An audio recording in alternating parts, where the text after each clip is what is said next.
English Literature Studies. Welcome back to English Literature Studies. We are going to study what is elegy. We have been studying poetry. So far we have discussed lyric and now we are discussing elegy. Elegy is also a subjective poetry. In simple words, elegy is a funeral song or a sad poem. A song or a poetry which is sung on a funeral in the remembrance of a dead person. It is a sad song. Poet laments for the dead person. Now the word elegy is derived from the Greek word elega or elegus, which means lament.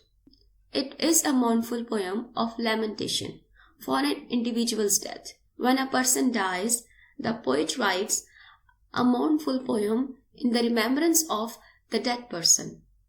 It is also called a melancholy poem, a sad poem. Elegy is a reflection of painful emotions. It is written to mourn the death of someone close to heart. So let's look at some characteristics of elegy. It is a lyrical kind. Since it is the subcategory of lyric, it is a lyrical kind. It is originated from ancient Greek and Latin literature. If we look at the history of elegy, it has been taken from the Latin literature and the Greek ancient literature. Ovid and Catullus are the ancient writers of elegies. But it is very important to mention here that the elegy in English literature is not the same as it was in ancient Greek and Latin literature. And we are going to discuss that in a while. Let's just look at first some other information about elegy. There are typically two types of elegy. The personal elegy is a subjective elegy, where poet describes his personal pain, sorrows and grief. It is written with the subjectivity of the poet. So as the name suggests, it is personal in nature. Impersonal elegy. He describes the pain, the sorrow, the grief of the mankind, every person, generally. He does not specify any person. He does not specify any subject lamenting over the death of a person. However, he describes the pain with the perspective of a mankind. Let's look at some parts of elegy. Basically, there are three parts in a traditional elegy: lamentation, admiration, consolidation. These three parts are traditionally found in any elegy. In first part, lamentation, poet laments for the dead person. He mourns over the death of the person in the remembrance of the dead person. In the second part, admiration, he admires the dead person, describes him in a very praiseful manner. Consolidation, when poet consolidates himself, departed soul is in a better place. When he consolidates himself, that the departed soul has gone back to the place where he came from. So these are three parts which are found in any traditional elegy. Now let's look at some examples of elegy. These are very important examples of elegy. In Memoriam by Alfred Lord Tennyson. And this one is dedicated to Arthur Henry Allum. It is written by Alfred Lord Tennyson. And the second is O Captain, My Captain, written by Walt Whitman, about the death of Abraham Lincoln. Third is Adonis by P.B. Shelley, on the death of John Keats. Lycidas by John Milton, in the memory of Edward Gig. Elegy written in a country churchyard by Thomas Gray, dedicated to poor of the country. Now the last elegy written in a country churchyard is dedicated to the labor class of the country, to the poor people of the country. It is a very important piece of literature for English literature students. Now let's move back to the history of elegy in English literature. And for that, we will have to go back to the times where it started from. Greek tradition. In Greek tradition, there used to be elegiac couplet, 2 lines. In classical Greek literature, elegy used to be written in form of couplet. means a pair of two verses. And the first line used to be in a hexameter, followed by a pentameter verse. Hexameter means 6 pairs of stressed and unstressed sounds, followed by a pentameter, means 5 pairs of stressed and unstressed sounds. We are going to study hexameter and pentameter in detail in a separate video. Here comes a very important characteristic of the elegy of Greek tradition, that in ancient times the subject matter of the poetry was not that important. Only the meter was important to them. Hexameter and pentameter. These were the meter they used to follow. Elegiac couplet strictly rather than the subject. In ancient elegies, the themes were war, death, pain, and sorrowful events, politics, and other sorrowful events. So the subject matter of the elegy was not death only.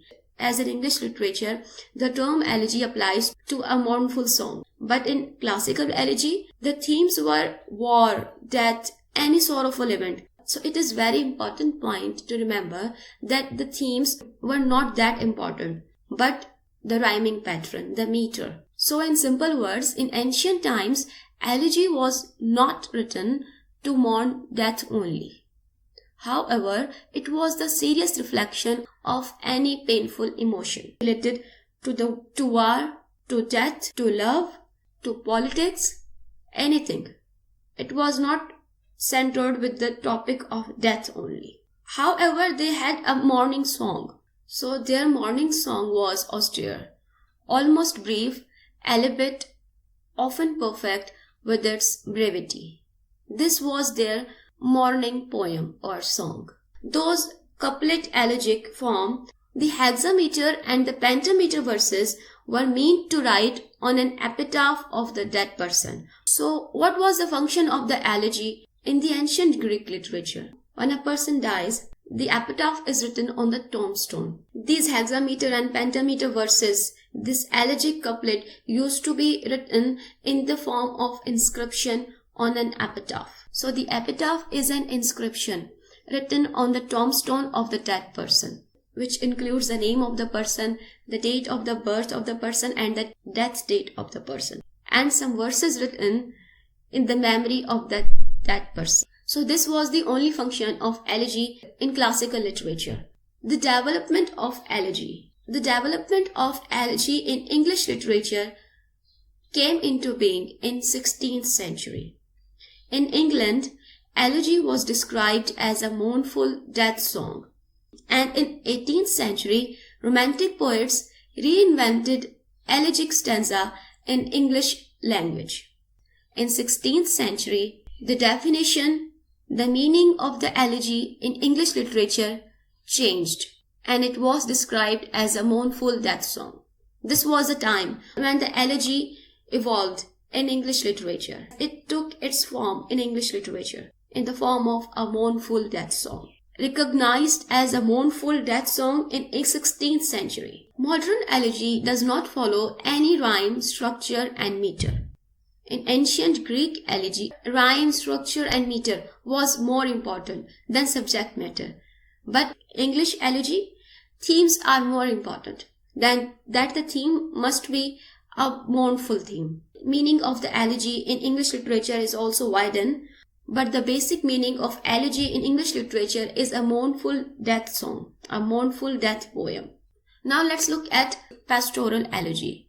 The background of pastoral elegies connect us with the ancient Greek literature. So a Greek poet, Theocritus, is the originator of pastoral poems. What are these pastoral elegy? Pastoral is a conventional poem that expresses the nostalgia of an urban poet, of his rural, shepherd, and other rural folks in an idealized natural setting. Pastoral elegy is written when a poet considers himself a shepherd and his friend too. He recalls his shepherd friend who is dead now. In pastoral elegy, poet expresses his painful emotions over the death of his shepherd friend. So in pastoral elegy, poet laments for a shepherd friend over the death of a shepherd friend. and also he imagines himself a shepherd. He creates a situation in imagination in a countryside where he lost his friend, a shepherd friend, and he recalls all his good memories with the shepherd friend. So he imagines himself as a shepherd in a pastoral elegy. Sir Arthur Conan Coke describes elegy as a form of pastoral verse, which the Greek poets of Sicily, Theocritus, Bion, Moschus, elevated into a species of artistic poetry in and about first half of the 3rd century.